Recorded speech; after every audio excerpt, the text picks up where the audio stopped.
Assalamu alaikum. Амансыздар туғандар. Түштен кейінгі курс достар. Бүгін 24 январ 2025 жыл.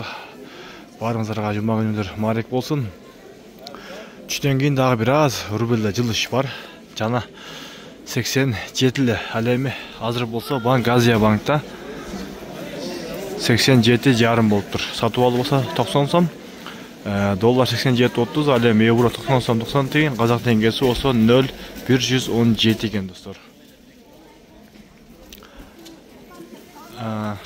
Адменкаларда 0,87, сатып алып болса 89, доллар 87.30, евро қазақ теңгесі осы 0,16.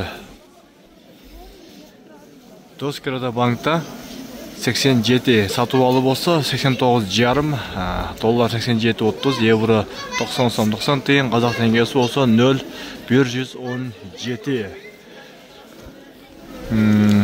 Байчин банкта дағы 0,87 сатып алып болса 90 сом, доллар 87.30, әлем евро 90 сом 50 тиын, қазақ теңгесі болса 0,120. Бұйырса бірге чейіп қалады деген жақсы үміттеміз. Азырынша ең қымбат жер ушул банк Азия банкта болып жатат. Рубльдің курсы бойынша. Барыңыздар, сақ саламатта қалыңыздар.